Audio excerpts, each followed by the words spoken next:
Every one of the cars in this film existed for exactly one model year. Then it was gone. And here is the thing that makes them worth 12 minutes of your time. Not one of them failed. Not a single one of these cars ended because people did not want it. They were ended by a price, by a rulebook, by a merger, by an argument between two men who worked in the same building, by a company deciding it no longer wished to be in the car business. A car disappears for one of two reasons. Either nobody wanted it, or something outside it changed. These are all the second kind, and the last one on this list was destroyed by the very rule that created it. Number 8, the 1953 Oldsmobile Fiesta. In 1953, General Motors did something unusual. It launched 3 cars at once, one from each of its senior divisions, and every one of them was a convertible with a wraparound windscreen, built in tiny numbers and priced like a house. Cadillac had the Eldorado, Buick had the Skylark, and Oldsmobile had the Fiesta. The Fiesta was, mechanically, a 98 convertible. The same body, the same engine, but it was hand-finished with a lowered windscreen, a custom interior, and those spinner wheels. That everybody has copied ever since. And then Oldsmobile put a price on it. $5,715. Now hold that number because it means nothing on its own. A standard Oldsmobile 98 convertible in the same year cost $2,963. The Fiesta cost nearly twice as much. For the same car, with a nicer interior. 458 people bought one. 458 in the whole of America. And that was the end of it. There was no 1954 Fiesta. The name came back a few years later on an Oldsmobile station wagon, which tells you exactly how much the company thought of it. The Fiesta did not fail as a car. It failed as a price. And there is one more detail about the Fiesta worth keeping. Those 3 cars, the Eldorado, the Skylark, and the Fiesta, were not really built to be sold. They were built to be looked at. A halo car standing on a turntable in a showroom to pull people through the door so that they walked out having bought something ordinary. The Fiesta did its job perfectly. It just was not a job you could do twice. Number 7, the 1954 Kaiser Darrin. This one is not a failure at all. It is a tragedy of timing. Kaiser was a company built by Henry Kaiser, a man who had built ships during the war, and who decided afterwards that he would take on Detroit. And to be clear, Kaiser was not a joke. It built serious, well-made cars. Then a designer called Howard Darrin, known to everybody as Dutch, built something in his own workshop without being asked. A fiberglass sports car body on a Kaiser chassis, and it had a feature nobody else in the world had. The doors did not open outwards. They did not open upwards. They slid forwards into the front wings and disappeared. Sliding doors on a sports car in 1954. Henry Kaiser is supposed to have hated it. His wife loved it. The car got built. And then the timing went wrong in every possible way. It was expensive. It was slower than a Corvette, which arrived at the same moment. And Kaiser, by then, was losing an enormous amount of money on ordinary cars. In August 1954, Kaiser stopped building cars in America altogether. The Darrin did not get a second year because there was no second year. The company simply walked away. And there is a detail here that tells you everything about how close it came. Those sliding doors were not a show car trick. They worked. They were fitted to the cars that customers actually drove home. A production sports car in 1954 with doors that vanished into the bodywork. Nobody would build that again for decades. Kaiser had, in its hands, the single most original American sports car of the decade. And it ran out of money before anybody noticed. Number 6, the 1958 Packard Hawk. And now we get to a car that is genuinely uncomfortable to look at. Not because it is ugly, although we will come to that. Because of what it represents. Packard, for 50 years, was the most respected name in American luxury. Not Cadillac, Packard. The company that told you, in its own advertising, to simply ask the man who owns one. And then Packard merged with Studebaker, and the merger went badly. And by 1958, there was no Packard factory left. The Packard cars of 1958 were Studebakers. Studebaker bodies, Studebaker chassis, wearing a Packard badge. People at the time called them Packard bakers, and they did not mean it kindly. The Hawk was the sporting one, and it had the supercharged engine, and it was quick. It also had a long, low, fiberglass nose and armrests on the outside of the doors, so you could rest your elbow out of the window like a gentleman. 588 people bought one, and it was the last car ever to wear the Packard name. 1958 was the final year. The badge that meant more than any other in America went out on a rebodied Studebaker with elbow rests. It existed for 1 year because there was nothing left for a second. Number 5, the 1963 Chevrolet Corvette Stingray. The split-window coupe. Everybody knows this car. Almost nobody knows why it lasted 1 year. The 1963 Corvette was the first Corvette coupe, and down the middle of the rear window ran a solid bar, a spine. It split the glass into 2 panes. It is, today, one of the most collectible design features in American car history, and it exists because 2 men had an argument. Bill Mitchell ran design at General Motors, and he wanted that spine. He had taken the idea from marine life, from the ridge that runs down a creature's back, and to him the car did not work without it. Zora Arkus Duntov was the chief engineer of the Corvette, and Duntov said the obvious thing: you cannot see out of the back. The bar sits exactly where a driver needs to look when he changes lane, and on a car meant to be driven quickly, that is not a styling detail, that is a hazard. Mitchell won the argument for 1963. Duntov won it for 1964. The split window was gone the following year, replaced by a single sheet of glass.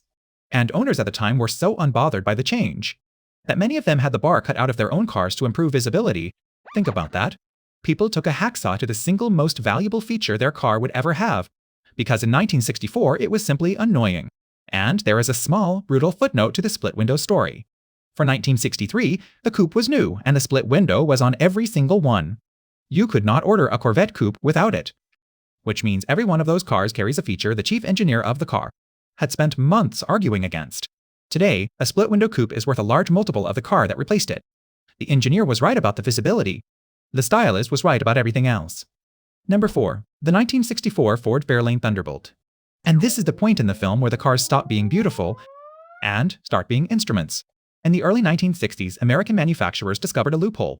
Drag racing had a class called Superstock, and Superstock, in principle, was for cars you could buy, which meant that if a manufacturer built just enough of something, it counted as a production car.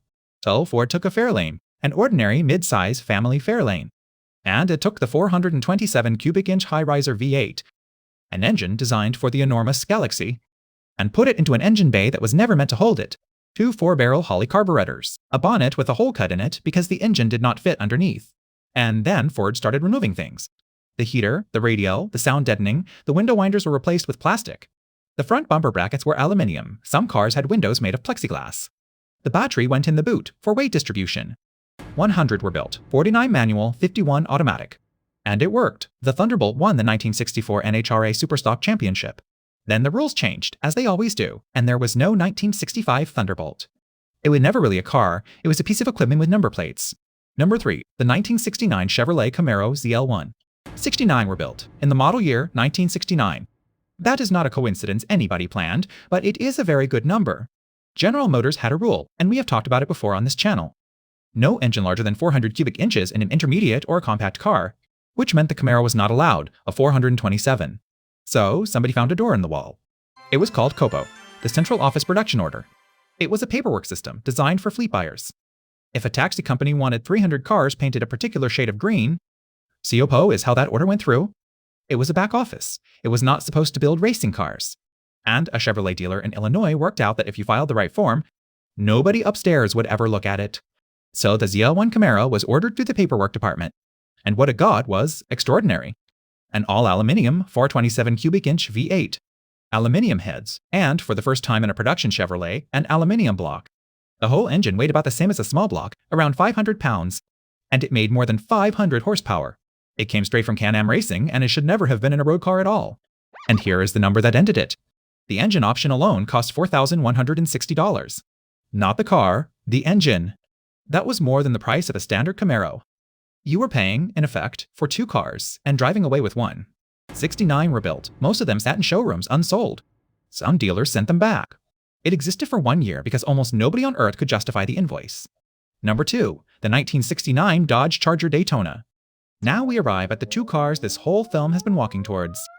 Because these last 2 were not shaped by designers. They were shaped by a rulebook and by a wind tunnel. In 1969, NASCAR was an arms race and Dodge was losing it. The Charger was fast in a straight line and hopeless in the air. So, Dodge did something no American manufacturer had ever done to a road car. It went to an aircraft wind tunnel. And what came back was not a styling exercise, it was a solution. An 18-inch nose cone grafted onto the front of the car to cut through the air, and a rear wing standing almost 2 feet above the boot lid on 2 vertical struts. People have argued for 50 years about why the wing is so tall. The most common explanation you will hear is that it had to clear the boot lid so the boot could open. The engineer said it was where the clean air was. Either way, it looked insane, because it was not designed to look like anything. It was designed to work.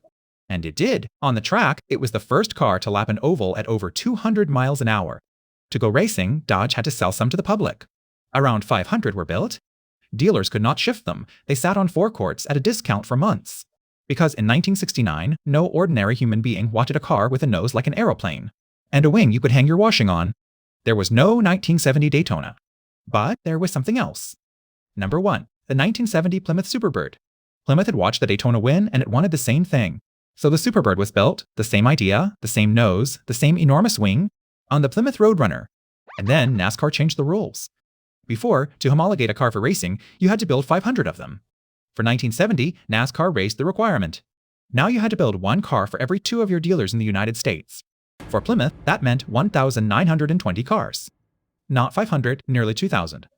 2,000 road cars with an aircraft nose and a 2-foot wing that Plymouth now had to physically sell to human beings. And they could not. The stories from that period are almost unbelievable. Dealers left them outside for a year. Some cut the nose cones and the wings off and converted them back into ordinary Roadrunners so that somebody would buy them. A car that today sells for more money than most houses was being taken apart by dealers because it was an embarrassment on the forecourt. And then, at the end of 1970, NASCAR ended the argument permanently. It restricted the aero cars so severely that racing them made no sense at all. Add the emissions rules that were coming and the insurance companies. That had started charging enormous premiums on anything with a big engine. And the winged cars were finished. Read that sequence again, because it is the whole point of this film. NASCAR wrote a rule that forced Plymouth to build 1,900 of these cars. Then NASCAR wrote another rule that made them worthless. The Superbird did not fail. It was created by a rulebook and then destroyed by the same rulebook inside 18 months. And there is one last thing about those wings that almost nobody mentions. They were not decoration and they were not marketing. Every one of them was a homologation part. That is a word worth understanding because it explains half the strange cars in history. Homologation means this: to race a thing, you must first sell it. The rulebook says the racing car has to be based on something the public can buy.